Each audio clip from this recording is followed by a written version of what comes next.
Okay, we are off. Hello, Miss Ann. How are you? Hello, Sean. How are you? I'm doing well. I'm in our conference room in our I office love it. building, so I'm very happy to be out of the apartment, very much so. I have no hardware like you do on the back of your walls, so everybody's going to have to take my I word tell for you, it. I didn't realize when I did my office that we would be doing Zoom so much as we are in this day and age. So this was just kind of like, oh, where do I put this stuff? Sounds good. Yeah, well, it's worked for you because people probably don't know this. Ann and I met because we actually sit on a board together. And so when I decided to start this video series, you're less than a year into the foundation we're going to talk about. And so I immediately put you on the list because I find what you're doing, as I tell people all the time with this video series, fascinating. So first, I want to thank you for doing it. Second, I want to thank everybody for tuning in. If this is your first video, thanks very much. If this is not, hopefully that's because you've subscribed using the subscribe button below. We'd love to have you join us as new videos get posted each week. And my name is Sean O'Rourke. I'm a cyber liability consultant, which means I help businesses prepare to be hacked. And I'm here to guide you through some interesting conversations with some interesting people like Miss Ann. And Ann's going to tell you who she is now. Thanks so much, Sean. Hi, everybody. I'm really excited to be joining you today. I am a business owner, consultant. I own a business in the wood product space, and I also do consulting in the jewelry industry. My background was in the jewelry industry from a family business. I worked with my dad, who happens to be a Holocaust survivor, which is where we're going to be going with this. And through my working with him and then learning about his life throughout my whole life, I recently, with my sister, just started the Mark Schoenwetter Holocaust Education Foundation. So that piggybacked onto a book I wrote about my dad, but basically being and working with my dad my whole life were really close, and it's an honor for me to be able to hopefully continue a legacy of his.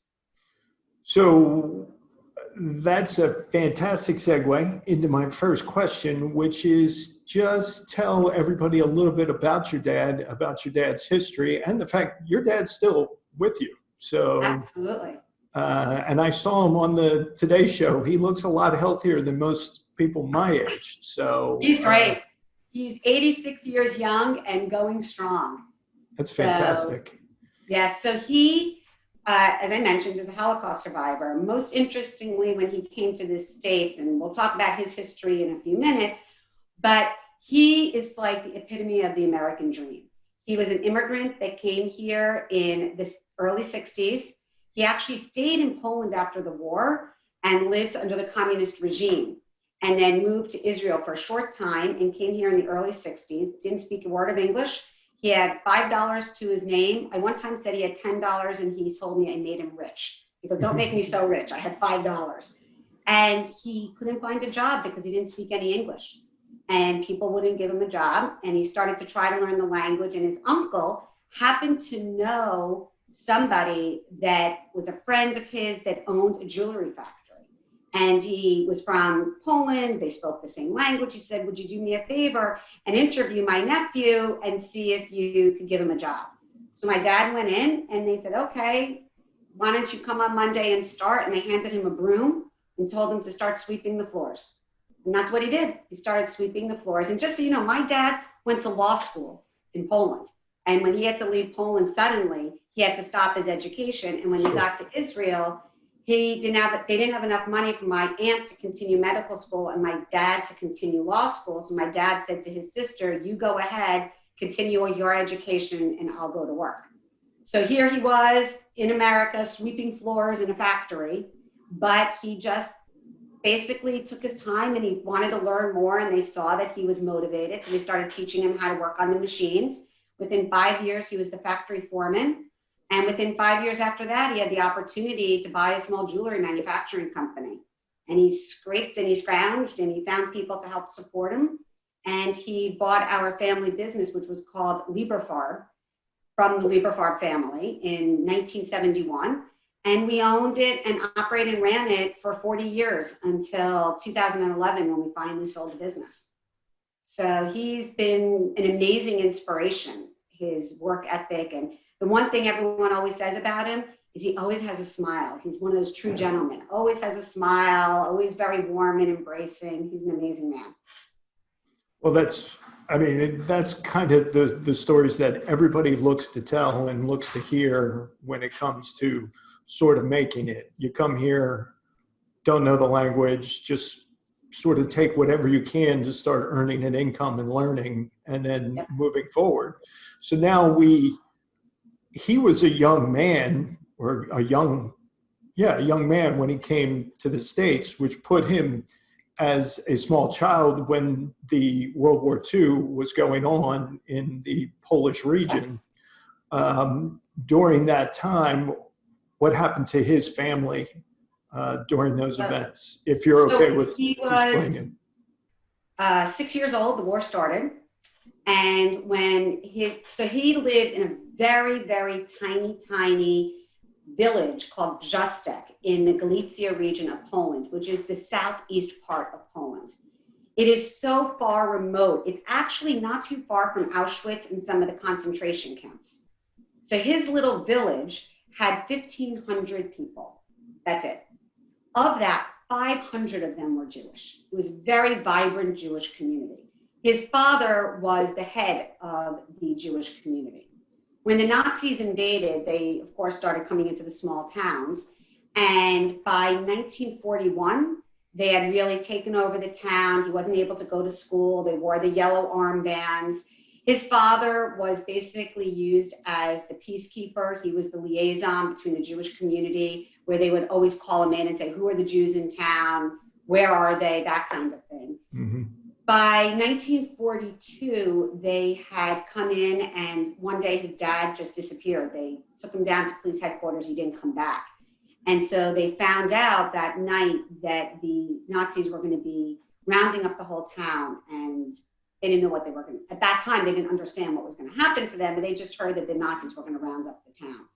And so my grandmother took my dad and my aunt, which is 3 years younger than him, took her 2 small children and ran. And it was purely by the goodness of the Polish people and her friends that she survived. She went back to one of her very close friends. He helped them escape. They went to a ghetto and lived in a ghetto for about 6 months. And that same Polish friend came and told them the night before it was being exterminated to come, I'm going to get you out of here. They're getting you rid of the ghetto. He helped them escape the ghetto. And then for the next 3 years, they literally went looking from house to house, and they lived in floorboards, in attics, in pigsties, under, in the stable underneath the floorboards. They just hid out, and in the summer months, they would be hiding in the forests, and they would just live off the forest floor and hide in the bushes and the trees, wherever they could find. And they did that for about 3 years, running and hiding. And we eventually found out that my grandfather, he actually had a chance to escape, and he returned to the jail. Because it's a small village. They all know each other. So his friend opened the jail cell and said, go.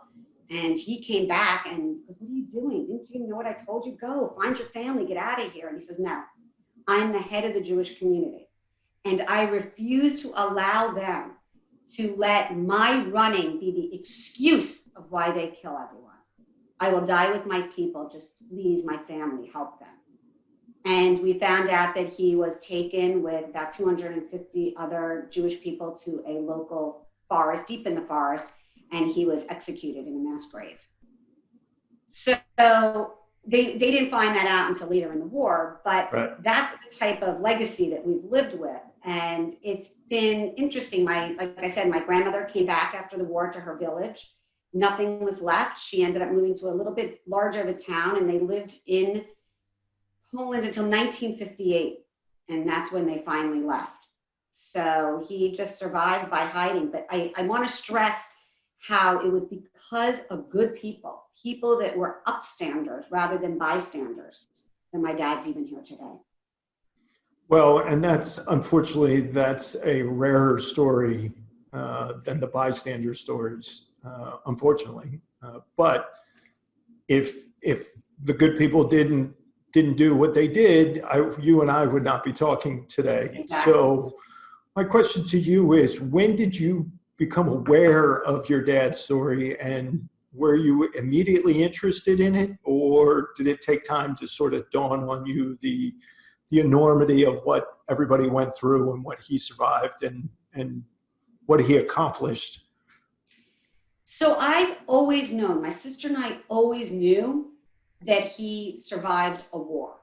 Because when you're little, and I asked my dad once, I'm like, how did you tell us? And he says, you know, when your kids are little and they ask you, oh, what did you go through? Did your mom treat you like this when you were 4 years old or 5 years old? And his answer to us would be, well, I had a little bit different of a life. My story is not exactly like yours. So we've always known stories throughout our whole life. I don't think I truly understood I didn't understand all the details until I wrote my book, which was published in 2016. But it was in 2009 that it was a personal journey of my own with my family that changed me, because throughout my whole life, I was pretty cynical. I grew up knowing my dad was hunted and persecuted and that my grandfather was murdered only because they believed in something different. That's it.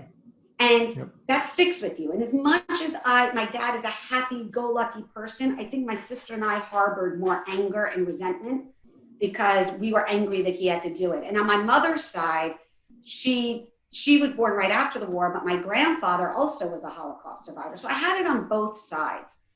In 2009, we were invited back to Poland because this tiny little village my dad was from was reconsecrating the Jewish cemetery.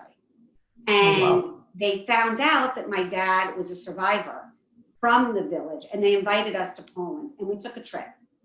And when we got there, I really didn't know what to expect. I'd been to Poland once before in the early 90s because we did a let's see where our family's from trip, and it was amazing. It was really amazing. I got to see where he hid. I got to meet some people that saved him. But in 2009, when we went back, as I mentioned, the village was reconsecrating. They had been asked by a person that was tracing his genealogy, found out about the village, found out that the Germans had destroyed this cemetery, and said, can we bring it back to life? The town embraced it.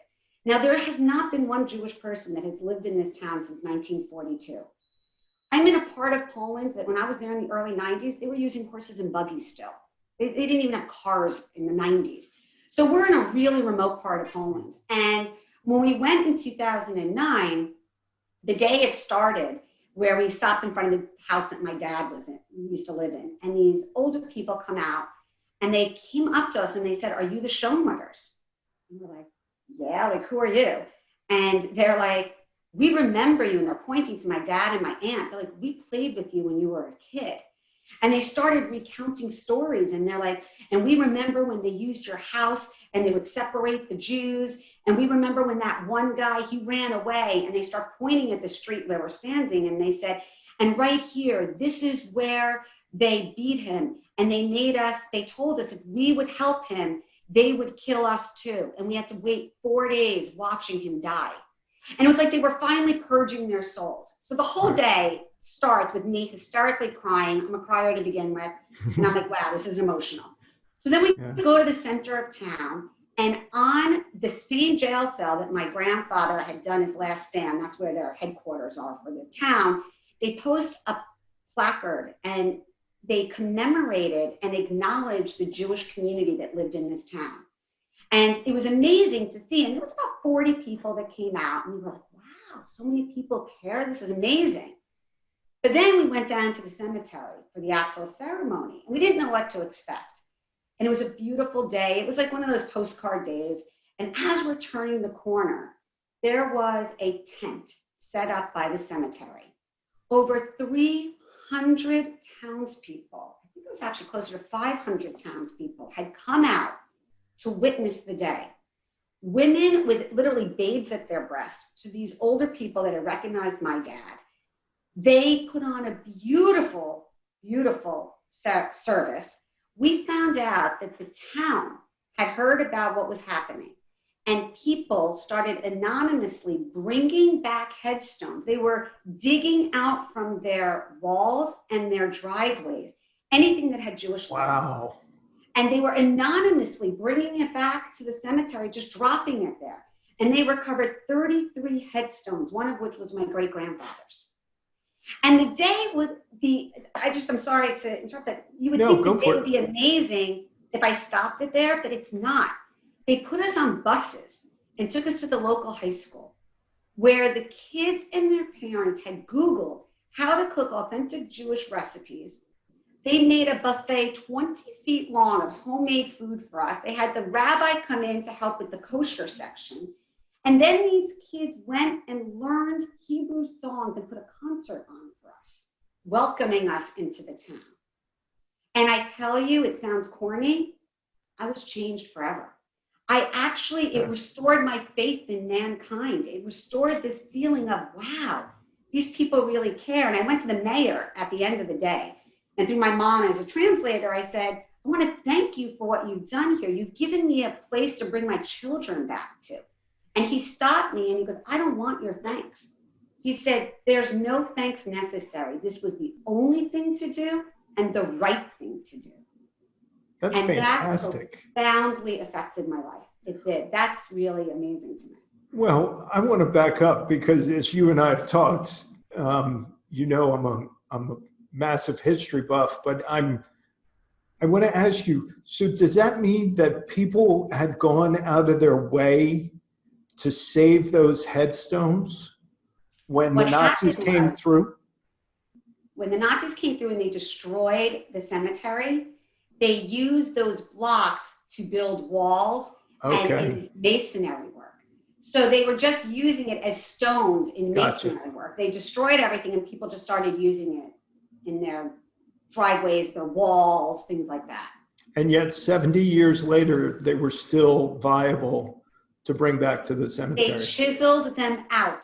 They chiseled them out of their own stone walls and driveways or whatever they could find to bring back these pieces.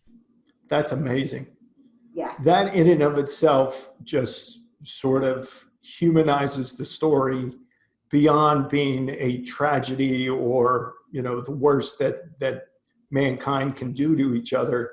That just shows that, to your point, there is goodness pretty much everywhere. It's just the fact that sometimes it doesn't always get publicized because it may not be in your corner of the world.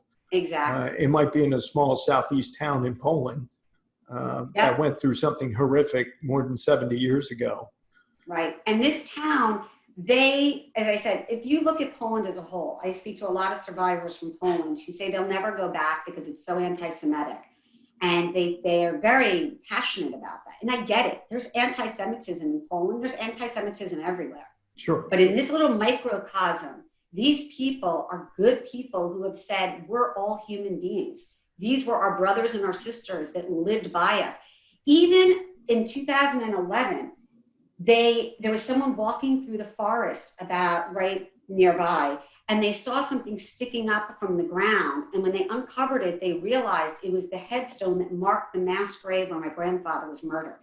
Wow. And you see what it says there, and it's a pretty big headstone. They made it into a memorial, which means that people that participated in that knew it was wrong, said, we can't let this go where people will never find it again, and secretly came back at night and must have left that headstone there for someone to hopefully find in the future so that these lives were not lost forever, because it was pretty much buried. Sure. So there's goodness. You just have to choose it. You just have to make sure that it's a choice.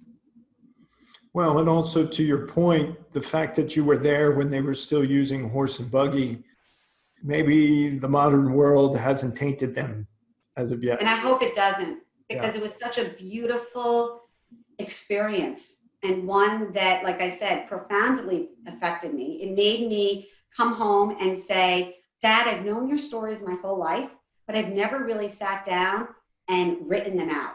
And we have a lot of family here in America that had emigrated long before the war that didn't even know what my dad went through.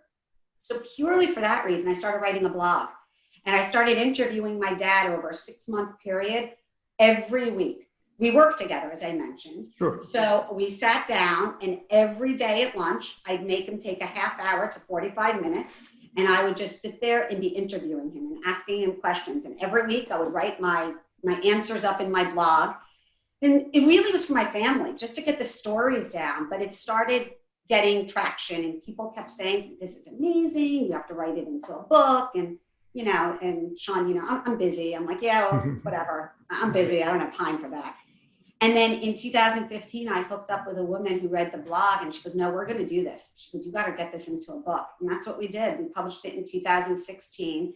And it wasn't enough that we published it, but I then hooked up with someone who said, we need to teach this lesson. So we wrote a lesson plan to accompany the book. And the book is now being used in schools, a lot of schools in the New Jersey, tri-state New York region, as well as out in Idaho and other places. And we built a lesson plan to teach kids about this lesson of goodness and this lesson of hope and this lesson of being an upstander. And so we've been going around speaking to students very actively since 2016. My dad had already been speaking a little bit before that, but very actively since the book came out, we've been speaking now on Zoom, but it used to be in person. Mm-hmm. And it's amazing. It's students of all different races, different religions. And it's amazing when my dad comes in, how it brings everybody together. We speak a lot, for instance, in Newark, New Jersey. And for anyone that doesn't know, Newark, New Jersey is a very urban city. There's a lot of Black people and Latin people there. So we don't really look like them when we walk in.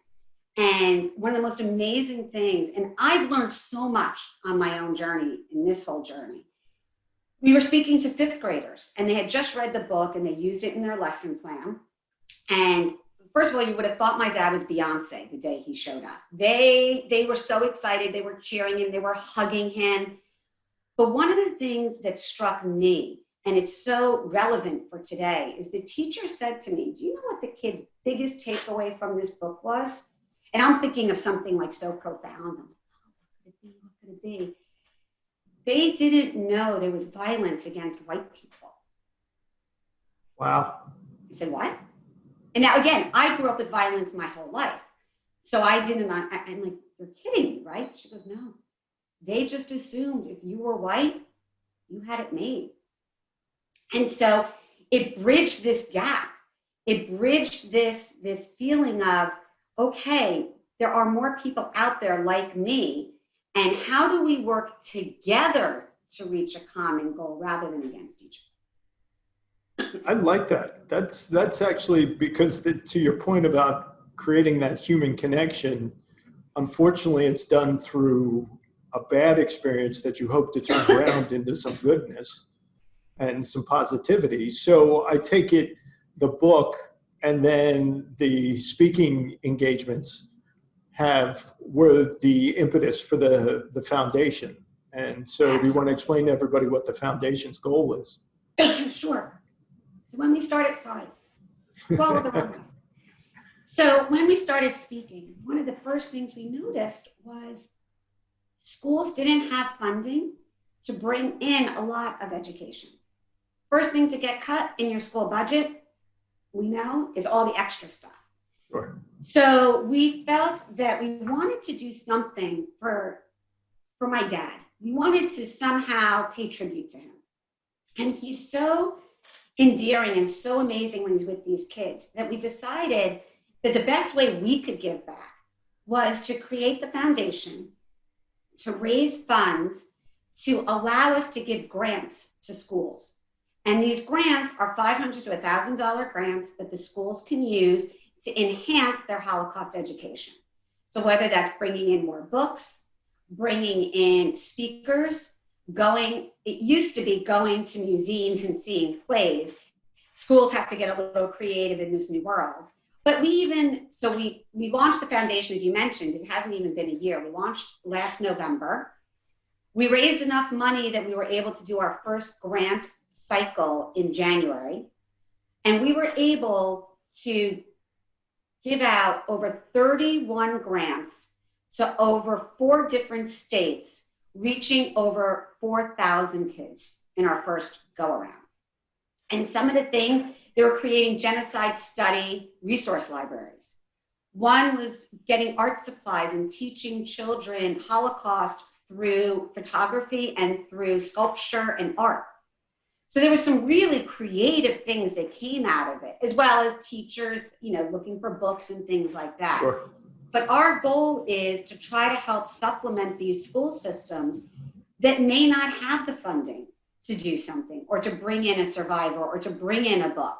And you know what? $500 goes a long way. $500, $1,000 can go really, really far, and you could reach a lot of students by making a small impact. And so that's basically where we're at now. And our goal is to continue to grow.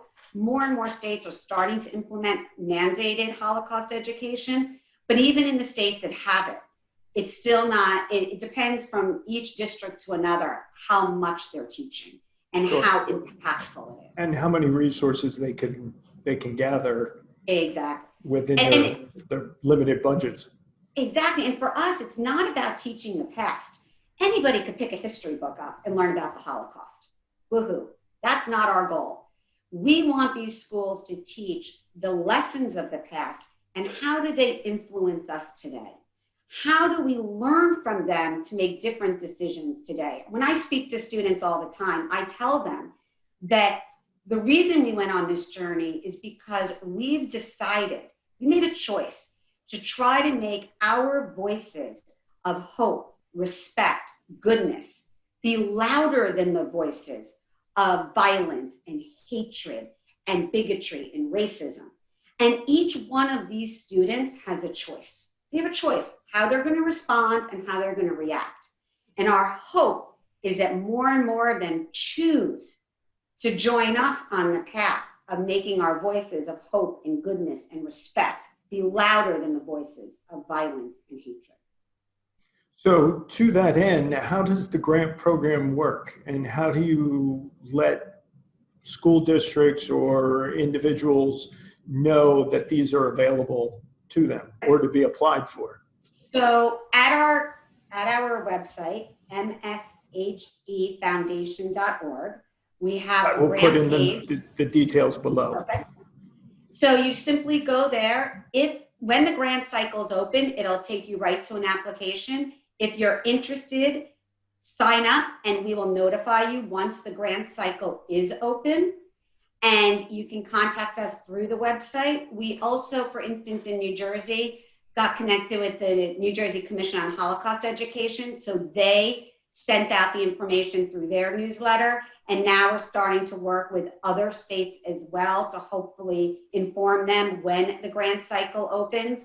But you can let anybody know at any time. As soon as they sign up, we will absolutely let them know through our newsletter when the grant cycle opens. They then fill out a simple application. We're asking some qualifying questions. What are you going to do? How are you going to improve? How are you going to implement this? How do you measure success? At the end of the grant cycle, once we give the money out, there is the requirement that they need to submit to us a follow-up. So we want to know, how did the program go? What was the reaction? How did you measure success? Things like that. So that's the only big requirement, is that we do need a report at the end. And then we simply just hope to hand out as much money as we can. Well, and obviously, since this is a foundation, you're always doing fundraising and such. We'll talk about that in a second. But as part of the grant distributions, do people actually ask to hear from your dad still? They do. Obviously, temporarily, it's going to be via Zoom and whatnot. And hopefully, once everything sort of starts to peter out and whatnot, he'll be able to go back in person. But do they request him to talk to the students, to the organizations and whatnot? They're not requesting him per se, because I don't know if a lot of them understand or know that he's even around to do it. My dad is connected with the Simon Wiesenthal Center, the Museum of Jewish Heritage, the Federation of Greater Metro West, and he's on all their speaker bureaus. So they keep him busy because they send him to schools all the time. Through our grant cycle, we actually offered for him to speak at some of the schools where maybe we couldn't give as much money out. But we said, listen, we'll do this for you for free. We'll speak to you. You don't have to pay us. If a school can pay anything for us to speak, what we do is we send that right back to the foundation as a way to pay it forward.